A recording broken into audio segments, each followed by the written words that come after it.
How's it going, everyone? This is Jared for Triple D Farms.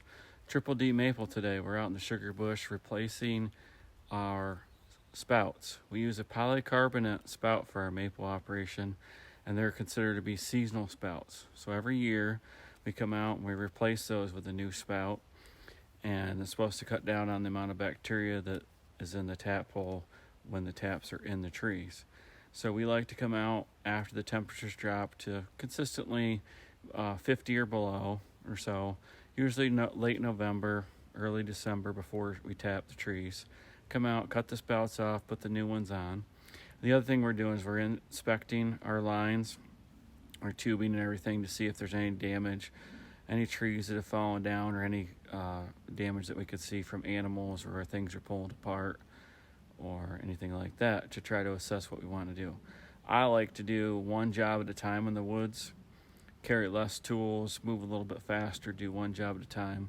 I'm using my Onyx app, and I can actually use that to mark waypoints in there of areas that I need to work. I just marked one up the hill a little ways where the drop was all nasty. Going to replace the entire drop on that tree, and I just put it in as a waypoint on my app.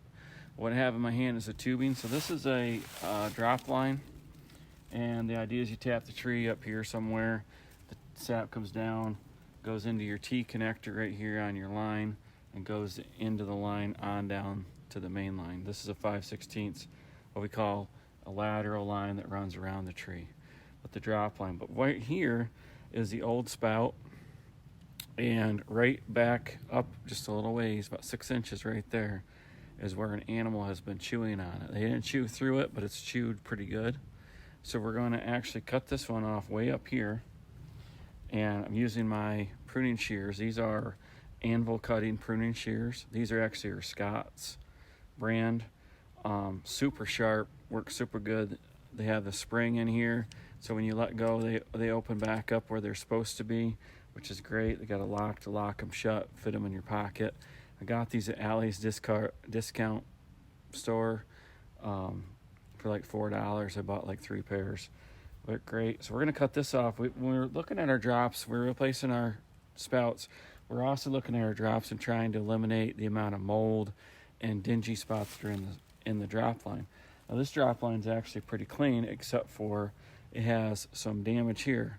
So we're actually going to cut it off back here behind the damage. Cut it off just like that. And then we're going to reach over in our bucket. And we have a new spout to put down there. This is actually a 5/16 Lapierre polycarbonate spout. It's a seasonal spout. Lapierre, I think, calls it the 90-degree elbow spout. Just take this in my left hand. I'm going to hold it in my hand and just push the tubing onto the spout. It has, I don't know if you can see it or not, but it has a little, kind of like a little barb right there. That's pretty much as far as you got to put it on there. It's on there for the year. Just going to let it hang here until tapping season.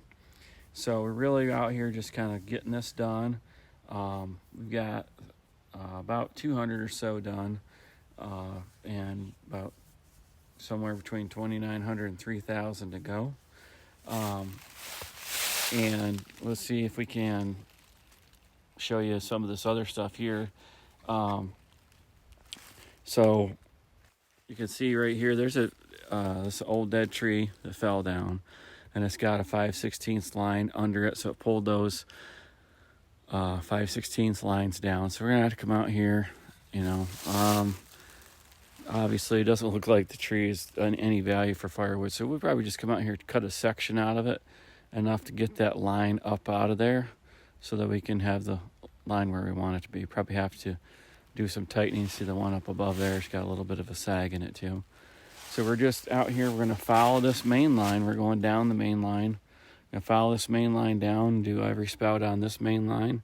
Then we'll jump over and go up the next one and back down the next one, and so on, one line at a time, and making note of any repairs that we need to make and change the spouts. This line right here, this is one thing that people don't realize, okay? This line's on the ground, all right? If I had to, I could come up here and I could tap those trees, and I'm still going to get sap from those trees. Now, is this line, this 1/5/16 line laying on the ground, is it going to produce like I want it to? Probably not. Is it going to get the vacuum? Probably not. But I could, if I wanted to, I could tap it. Now, one other thing is that little short drop up there. That drop was real nasty, so I cut the whole thing off. Now, that's short enough that I can work that. I can drill a hole with that, and it's fine. Or I could replace the whole drop and get a big, long drop in there and do that. But we're just going to leave that little short drop down there for this year. But I like to come out, replace the spouts, get everything looked over real good. I know I can tap with problems. I can always go back and do the problems. Now my goal is to come out here, replace the spouts, make a list of all the problems, trees down, anchors pulled out, lines pulled apart, all that stuff. Then come back after I get the spouts changed and do all the maintenance on the lines. Then come back out and tap and not have to worry about it. But sometimes things don't go as planned. So we're just going to try to do one thing at a time, do it well, and then move on to the next thing. So that's our nice short video today on replacing spouts and the sugar bush in preparation for the 2023 maple syrup season at Triple D Maple. It is January 2nd. It's about 45, 50 degrees out right now. I think it's 2:30 in the afternoon. So please like and subscribe to this video and stay tuned for more as we continue to prepare for the 2023 maple season at Triple D Farms and Triple D Maple. Thanks for watching.